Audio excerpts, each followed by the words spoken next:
1999 Maserati Ghibli GT. Not only is this easily the best condition, I think, Maserati of any kind I've ever seen, it's definitely the best spec. This beautiful dark metallic blue. The camera really doesn't do it justice. I think it looks better in the photos under the lights or in the daylight. That combined with this stunning dark red leather interior with a very good immobilizer, as you'll hear there. We'll just turn that off. There we go. So yeah, stunning condition, which we're going to show you now. Fabulous spec. If you check the description, we'll detail everything we know about ownership, history, all that sort of stuff. But we're going to start by having a good look around the bodywork. I'm going to point the camera underneath. Again, it's as good underneath as it is on the top. Then we'll go through the interior and we're going to go for a cold engine startup. This thing hasn't moved today, so it is a stone cold engine startup. We'll check underneath for any fluids, anything like that. Looking down this side, obviously it's got these big boxy arches front and rear, but you can see it's lovely and smooth and straight all the way down. There's no ripples, no dents. It's not full of filler or anything like that. Your panel gaps are lovely and neat all the way down.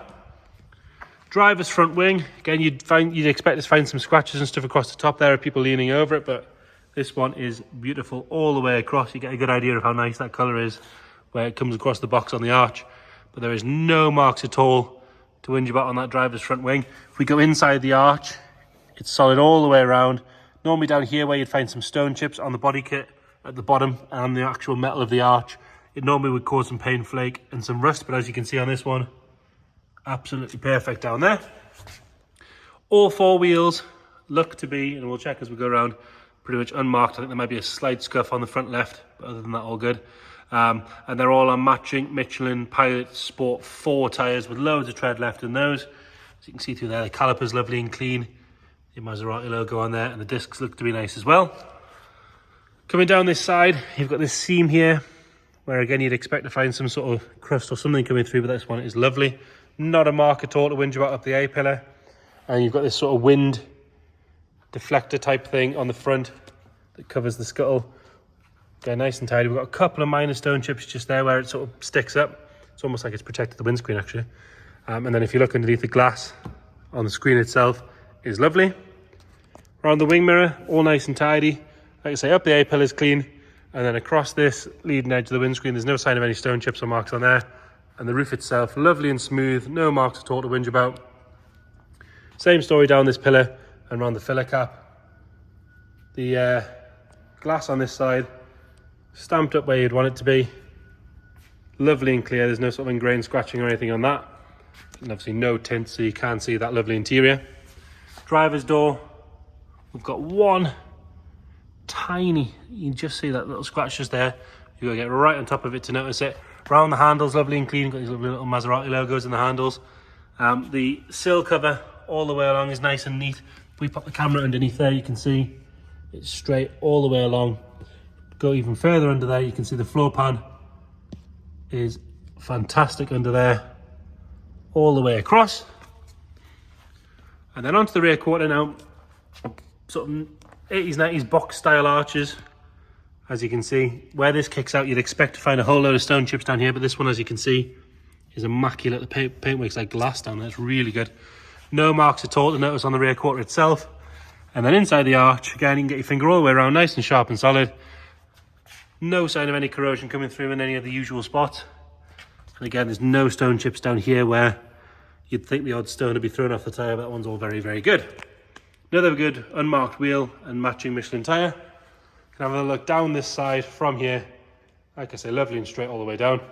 Round onto the back, tail lights on both sides are crack-free and bright. The exhaust, you've got quad pipes, which are in lovely condition, as you can see. Sit lovely and level on both sides. Tow eye cover and everything's in place as you'd expect. Underneath, that bumper is lovely and neat. If we pop the camera underneath there, you can see how good that exhaust is. Even the heat shield, I mean, that's not seen a wet day, has it? See around the diff, exhaust on that side. All the suspension components are immaculate. Even inside the drums of the wheels, there's no day. That car has not seen any action recently, has it? Really, really clean under there. Nice and neat around the rest of the rear valance, so the back end as well. Around the badge is all good, and then up onto the boot lid. Looks to be all nice and clean along there.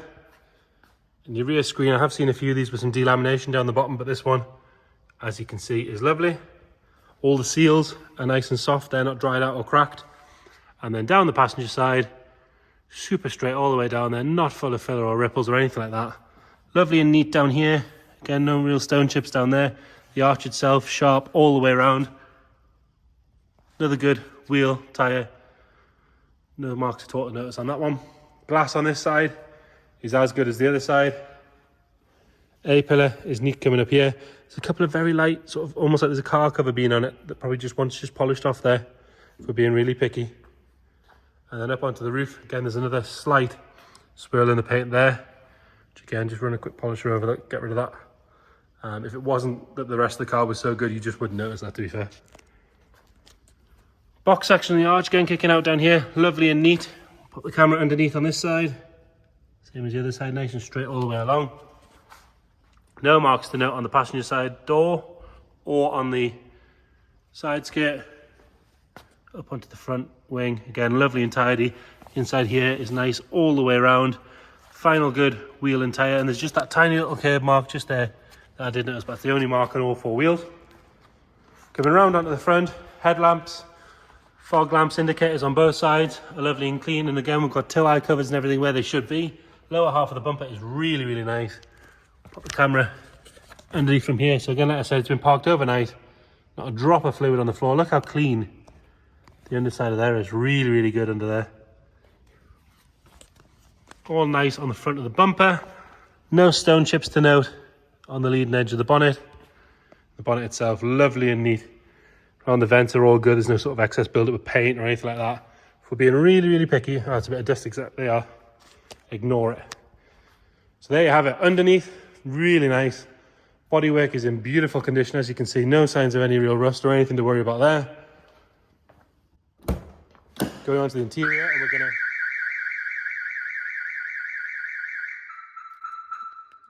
going to set the alarm off. So it does have a Clifford alarm. Just disarm it and you'll be fine. Or do what I do and open the door and get a shock. Lovely and clean on the door shut on this side, and then you've got this lovely black aluminium trim coming down there, which again is all nice and neat. Insides of the doors are all very good. You've got this really nice red over the wood, and then a sort of grey Alcantara, which is in lovely condition. It does look dirty on the camera, but if you get close, you can see it's just the light. No wear at all on that, all very, very good. Driver's seat, which is one of the best looking seats I've seen in a long time. Tiny little bit of patina down the bottom, but that is me being quite mean.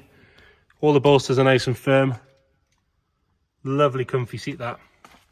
Carpet set again looks quite dirty on the camera, but if you get quite close, you can see it's nice and neat. What we'll do is we'll put the key in so it doesn't whinge at me anymore.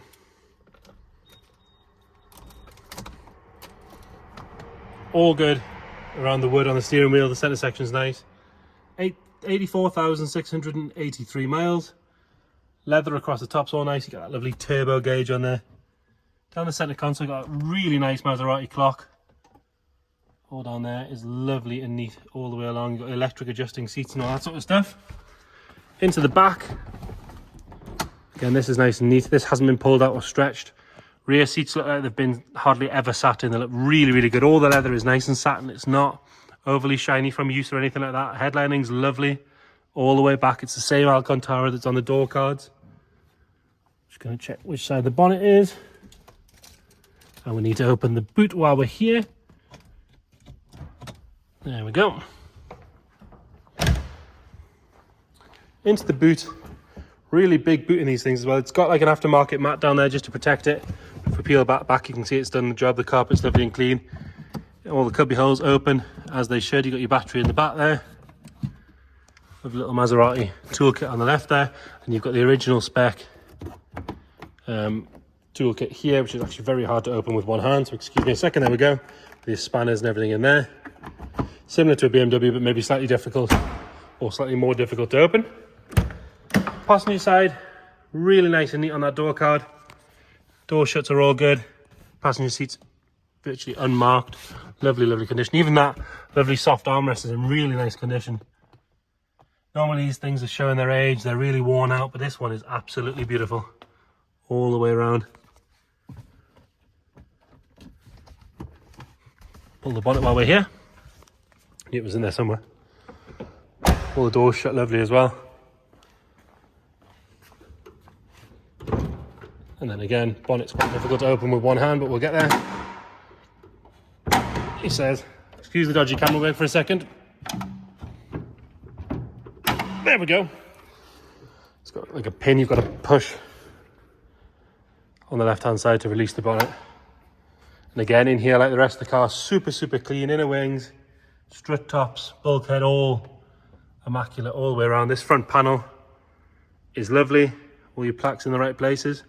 And then when you come onto the engine itself, rocker covers are lovely and clean. There's no sign of any sort of fluids dropping down. Like I said, it's been here overnight. Not a drop on the floor there. Really nice and clean and tidy in there. We'll get it fired up. So what you do on this one is you ignore the alarm. So you press the button to turn it off. Put the immobilizer in there till it beeps. Key in. Fires up on the button. Like I say, first time our car's been started today. Got a puff of smoke coming out the back.